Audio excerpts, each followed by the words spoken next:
Hey there, ladies and gentlemen, boys and girls, and welcome. My name is David, and today we will be starting the second series in my Let's Plays for Crash Bandicoot the Insane Trilogy. For those of you that remember, I just recently finished Crash Bandicoot, and now we're on our way to Crash Bandicoot 2, Cortex Strikes Back, the second game in the Crash Bandicoot series. Which was a trilogy, and for those of you that may or may not know, there is going to be a fourth one coming out in October of 2020. But without further ado, let's get right into it. So, if you remember the story, or if you recently watched my Let's Plays or anything regarding if you played the game yourself, you remember that we defeated Dr. Neo Cortex, and part of his defeat, he was falling to the ground. But as you can see in this video here, he is devising a plan to use these crystals as part of his diabolical scheme. Now, what I don't get is he went from a castle and a blimp to a satellite space station. Craziness. But one of the villains in the Crash Bandicoot series, Dr. N. which is the guy talking right here. Yeah, I've always thought this guy was weird because he had a rocket just on the side of his head. But again, we're getting ready to start the second story the second game in this series, and here we go. We are back to Crash and his sister Coco Bandicoot. You all remember, it's like the brains of the operation. But without further ado, let's start the game. Alright, so here we go. Now the controls in here are similar partially, but we got a new control. As you can see here, X to jump, square to spin, C to circle to crouch, and triangle to pop up your inventory. Again, these are PlayStation controls, and I'm doing this on PlayStation 4 for those of you that may or may not know. But crouch, that is actually one of the new commands here. You'll hold the C button down, and that's if he crouches down. He'll actually crawl as well, and if you are running, you will also see he's just going to go off in a slide, and then he'll stop, and then he'll be crouching. So you have to kind of crawl, especially if you're getting in a tight space or anything like that with this game. But here we go, we're going into the warp room. This is a little different because in game 1, you actually went to the map, but this time, different. You're going off to the different little worlds in the warp room. But I'm going to let Cortex explain. But I'd rather expect a written invitation would have been turned down. I need your help. Surrounding you are a series of 5 doors. Through each door lies a well-hidden crystal. The crystals look like this. Bring me the crystals, Crash. That is all I will say for now. We will speak again. Alright, so everyone, this is the warp room. This is how we get to all of the stages that we're going to be going through. You have Turtlewood, Snow-Go, what was that? Hang Tight. And this is our challenge stage here. I'm not going to reveal who the boss is for this one yet, but we will get into that later. Also, you will be saving onto that little platform right there. So that's how we do our save in this game, instead of being on the map where you could just go and you hit a button and you just save. Now, this is where you're going to be saving, and this one auto saves too. But here we go, we are getting into our first stage. Also, I wanted to show this real quick. If you were to, say, lose all your lives in a stage, this is Cortex getting kind of mad at you because you lost, and he's like, get back in there, you need to do this right now. Even though we don't really like Cortex, but I mean, hey, we're helping him, even though it's not a help. And here we go, Turtle Woods, our first stage of the Crash Bandicoot 2 series. As you can see, like in the first part before we got here, we got a couple of boxes to start off. We got like a free life, and we got all that little nice stuff. But, here we go here, and Turtle Woods. This is probably like one of the easier stages, and the way that they do the stages here are a little different from what happened in Crash Bandicoot 1. In Crash Bandicoot 1, the first stage, again, was the easiest stage. Now here, I'm gonna come back to this one though. But we have our first Aku mask, we have our checkpoint, we have a boss, well not a boss, a little villain right there, a little spiky turtle, even though that reminds me of a certain dinosaur, and I can't remember what it's called, but we are on our first bonus stage, and we just fall right into it.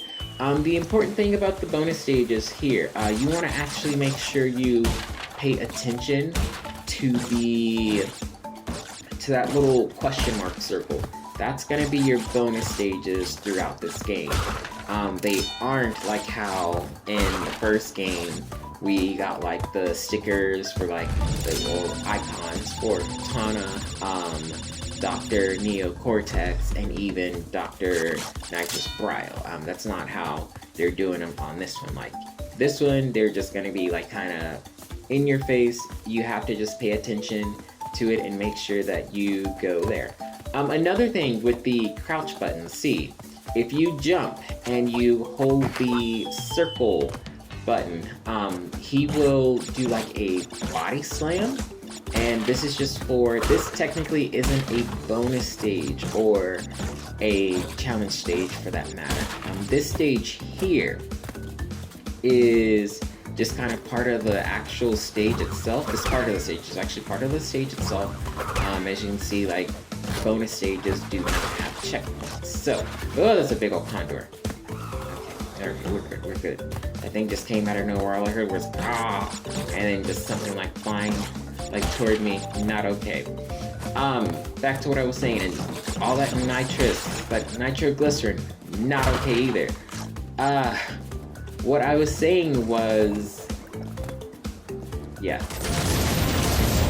What I was saying about this part of the stage here, we are not, this isn't a bonus stage. This is a part of the stage, like, just in general, and as you can see, if you do die, you actually lose lives in this stage, this part of the stage here. So bonus stages, you actually don't lose any lives at all. It's almost like it's kind of unlimited. But this part of the stage here, yeah, you're definitely going to, I hit that every time, but these freaking like boxes jump, and that's just not okay. This thing will not harm you, just to be clear. It's not harmful at all. It's just gonna go back to like the hole in the ground and everything, and it won't do anything to you. I thought at first, because of the big condor and everything that has like a, I guess, goggle or monocle or whatever, like all these little animal villains here are kind of not souped up, but they are very much, how do I put this? They are very much, I don't know, I guess souped up and ready for a fight is like the best way I could like come up with it. I'm just kind of thinking off like the bat here. But anyway, throughout this stage, your objective is to, every stage, is to get the crystals that Neo Cortex showed us. And you're just gonna go through the stages, even though like he controls like all these animals and every little operative of his like throughout the stages. This is what you're gonna be doing. You're gonna go and you're going to knock through all your boxes, and just like before, you also want to make sure you get every box that you can, because I mean, hey, that's just like so you can get like the gems per stage, and each stage like has the different like crate requirement. This part here, you actually are supposed to fall in. I thought you were just supposed to like try and jump up, but we have like mole rats coming through, and this is a bit of a surprise. I'm like, what is this? Like, why is this here? Like, why are these little things here? Another thing, hidden boxes from the camera. You want to make sure that you don't die for starters, but you also want to make sure that you can see those, like pay attention, because you'll miss them, and that's like part of your box count too. So we're gonna go back. We're going to go defeat the two mole rats. And for those of you, like, if you were a 90s baby or a millennial and you followed the Kim Possible series, Naked Mole Rats, shout out to Rufus from the Kim Possible series. Anyway, we're going to continue on. Boxes here, and you have like this part. There's this part here, which is just more mole rats, and you have to defeat them in order to get the mushroom. I really feel a Mario kind of vibe going on. But here's our first crystal of the stages. And once you get the crystal, pretty much you want to just make sure you hold on to it. Especially if like you hit your checkpoint already, but you shouldn't, if you die, like if you fall through your hole or die, like you shouldn't die. Here, like every stage has this box counter that you have to pass before you go through and warp back to the main warp room. So we missed 7 boxes, but they won't show the animation where you have to get hit by all the boxes. The cutest animation though is the fact that Crash has to regurgitate or just like however bring out the crystal because he stuffed it in some odd place. But we finished our first stage here, Turtle Woods, and Cortex seems to be pretty happy with our success here. On the next stage, we're going to be going to Snow Go. It's going to be our first like kind of snow stage here. And well, again, thank you guys very much for tuning back in to my Let's Play series of Crash Bandicoot. And we have Coco here. She's trying to reach Crash because obviously Crash didn't come back with the battery for the computer. Another side note too, once you defeat every stage, you also have the option to go back and do a time attack. So you can easily go back in there and do that. Well, again, thank you guys very much for tuning in, and tune in for next episode so we can go on the level Snow Go.